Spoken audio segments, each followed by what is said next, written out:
Klabu ya Al Ahly inayoshiriki ligi kuu ya Misri hapo jana iligomea kucheza mchezo wa Cairo Derby unaowakutanisha dhidi ya Zamalek. Kutokana na madai ya kuwa chama cha soka cha Misri kilienda tofauti na makubaliano yaliyowekwa toka mwanzo wa msimu juu ya mechi ya Derby, ambapo walikubaliana kuwa waamuzi wa mechi hiyo watakuwa wakitoka nje ya Misri.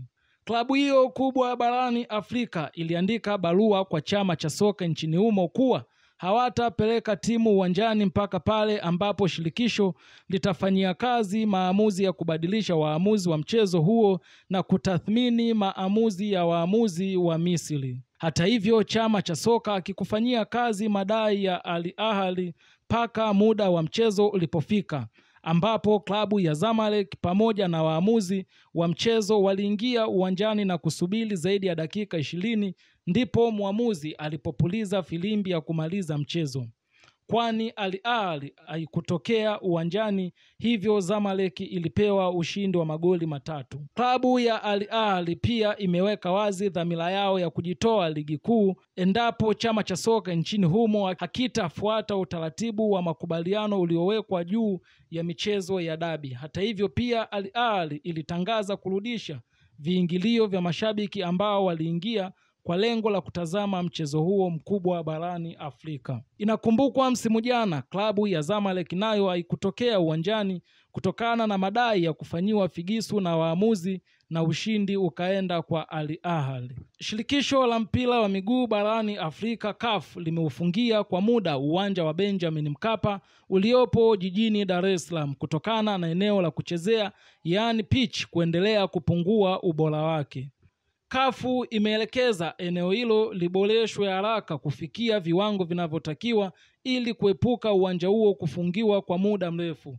Mechi ya robo fainali ya kombe la shirikisho kati ya Simba Sport Club na Al Masry ya Misri imepangwa kuchezwa kwenye uwanja huo Aprili 9.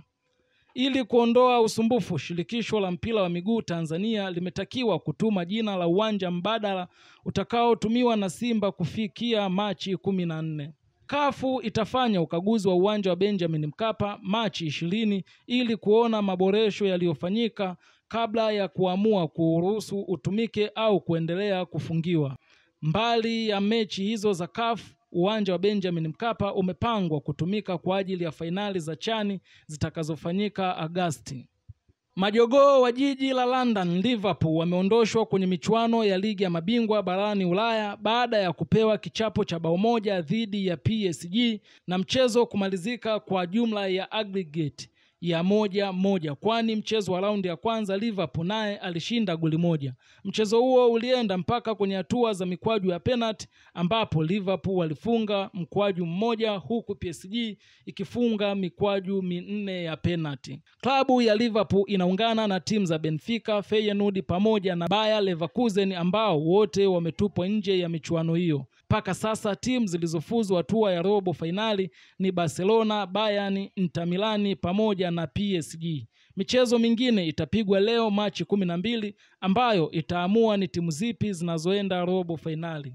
Michezo hiyo ni pamoja na Lille dhidi ya Dortmund ambao mchezo wa kwanza ulitamatika kwa sare ya 1-1. Arsenal dhidi ya PSV ambao Arsenal walishinda ushindi wa mabao 7-1. Aston Villa atakuwa mzigoni dhidi ya Club Brugge, lakini pia Atletico Madrid dhidi ya Real Madrid ambao ndiyo mabingwa watetezi wa ligi ya mabingwa barani Ulaya. Kiungo mshambuliaji Paul Pogba adhabu yake ya kujihusisha na soka imefikia ukomo. Kiungo huyo alifungiwa kujihusisha na soka baada ya kukutwa na hatia ya matumizi ya dawa za kusisimua misuli.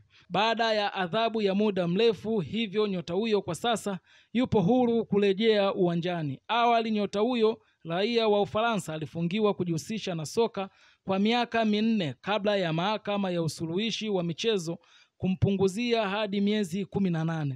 Hata hivyo, mshindi huyo wa kombe la dunia la mwaka 2018 sasa ni mchezaji huru baada ya klabu ya Juventus kutangaza kusitisha mkataba na nyota huyo kuanzia Novemba 30, 2024. Hivyo timu yoyote inayomhitaji inaweza kupata huduma yake.